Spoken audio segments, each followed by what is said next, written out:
सारी कुफ्र की मुत्तहिदा ताकत मिल करके आज पूरी दुनिया को दावत दे रही है, आओ मुसलमानों को खा लो।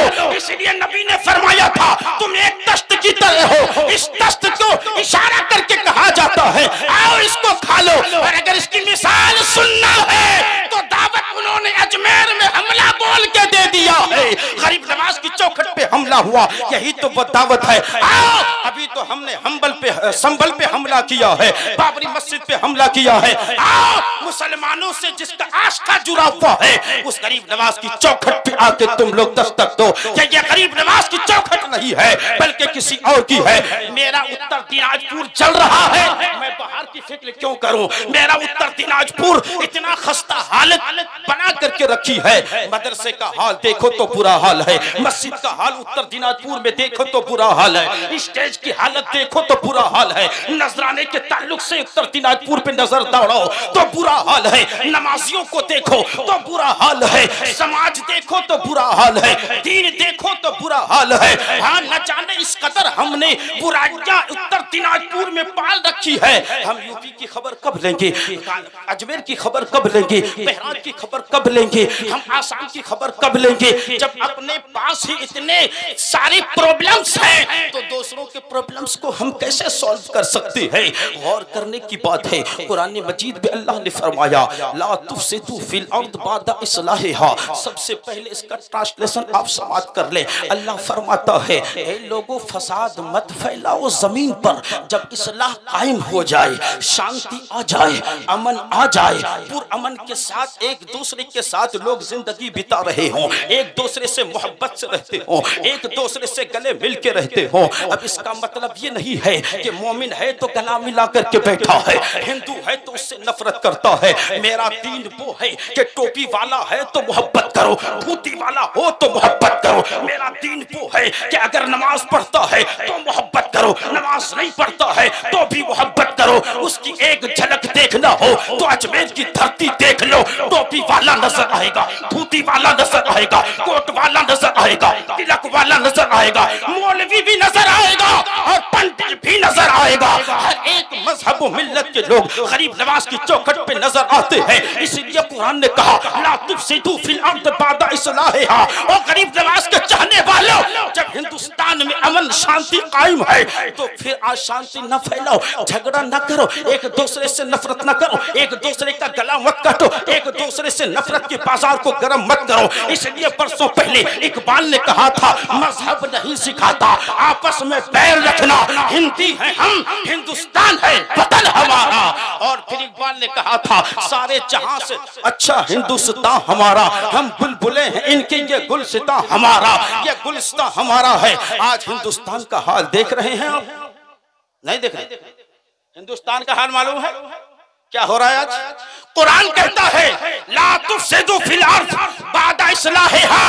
जमीन पे जब शांति आ जाए फिर फसाद फैलाने का ऑर्डर किसी को नहीं है, किसी को हक नहीं है। मगर हिंदुस्तान में देखिए हर तरफ कोहराम मचा हुआ है, हर तरफ अशांति फैली हुई है। जब शांति थी तो फिर शांति भंग कैसे हो गया। इसलिए मैं कहना चाहता हूँ दारुल उलूम कादरिया गरीब नवाज के बैनर तले फैजान औलिया कॉन्फ्रेंस में आप बैठे हैं। एक छोटा सा मैसेज आपको मैं देना चाहता हूँ कि आज अगर आप देखना चाहते हैं, आज हमारी ये हालत इसलिए है कि हम नबी की मोहब्बत से दूर हैं, रसूल की रिसालत से दूर हैं, इश्क नबी हमारे दिलों से निकल चुका है। आप कहेंगे जलसे में नारा तो हम लगाते हैं, शायरों को पैसा तो हम देते हैं, खतीबों की तकरीर तो हम सुनते हैं, जलसों में हम तो आते हैं। अल्लामा मज़ाहिरुल इस्लाम साहब ने जलसा रामपुर में सजाया, हम वहाँ आकर के जलसे तो सुनते हैं, तो फिर इश्क रसूल क्यों नहीं, इश्क रसूल हमारे सीनों में क्यों नहीं? इश्क रसूल इसका नाम नहीं है कि जलसे में नारा लगा दो। इश्क रसूल तो ये है कि 5 वक्त की नमाज पढ़ लो,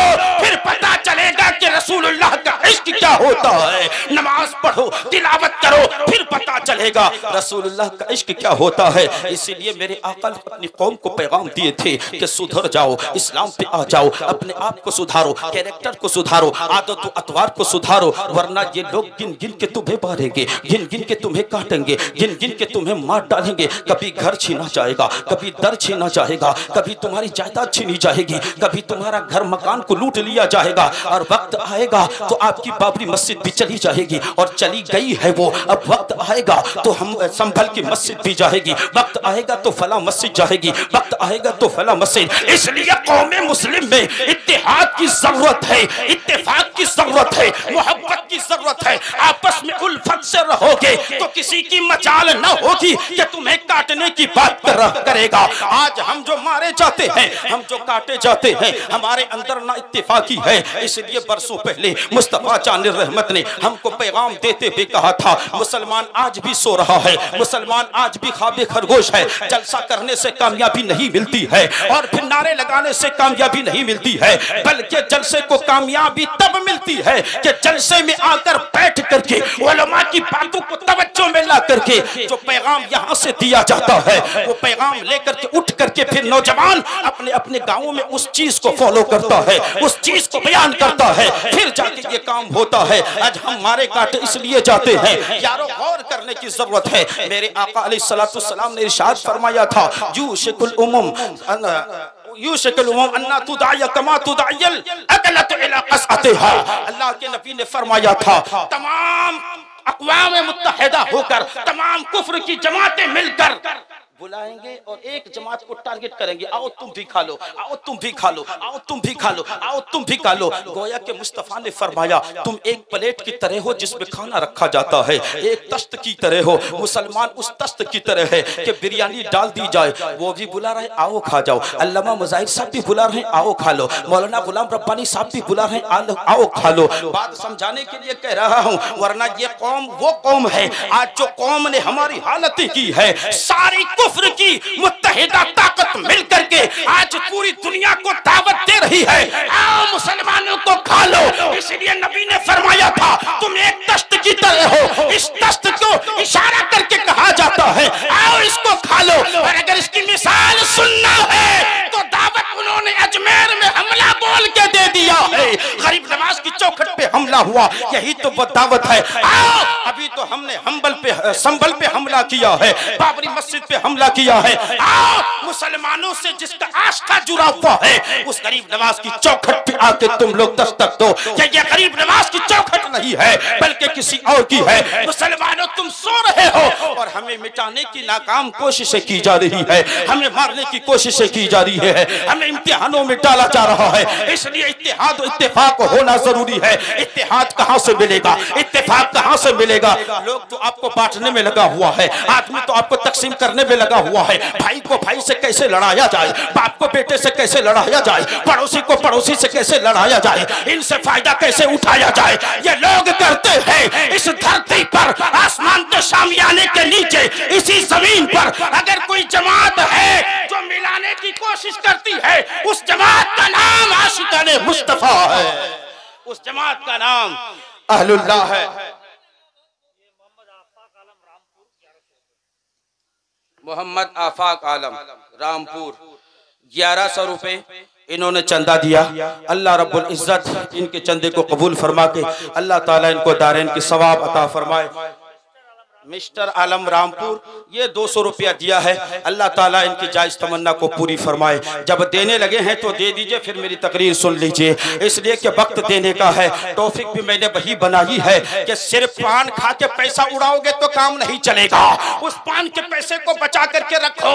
एक कॉलेज खोलने की कोशिश करो। आप कहेंगे किशनगंज में कॉलेज है, आप कहेंगे पूर्णिया में कॉलेज है, आप कहेंगे रायगंज में कॉलेज है, आप कहेंगे कलकत्ता में कॉलेज है, तो बताइए इन कॉलेजों से आपकी बच्चियों को क्या मिला है, हमारी कौम की बच्चियों को क्या मिला है? ऐसी कॉलेज की तैयारी करो, ऐसे यूनिवर्सिटी को बनाओ जहां पे भगत सिंह को भी पढ़ाया जाए और अशफाकुल्लाह की तालीम भी दी जाए, और जहां हिस्ट्री पढ़ाने के बाद अगर मस्जिदों से हय्या अल फलाह हय्या अल सलाह की आवाज आए तो मेरी कौम की बच्चियां अपने सरों पे दुपट्टा डाल करके फिर मस्जिदों में नहीं, अपने अपने हुजरों में जाकर के नमाज के लिए खड़ी हो जाएं। ऐसे यूनिवर्सिटी की जरूरत है। ये कब होगा? जब आप दारुल उलूम कादरिया गरीब नवाज के फंड में फंड डालेंगे, पैसा डालेंगे, यहीं से बच्चा पहले हाफिज कुरान बनेगा, तालीम कुरान लेकर के निकलेगा। यहीं से बच्चा माँ बाप का अदब बन करके निकलेगा, बाप का अदब वाला भी बनेगा, माँ का हाथ चूमने वाला भी होगा। 300 रुपया कुर्बान अली ने दिया है, ये कुर्बान अली है, कुर्बान हो गया है।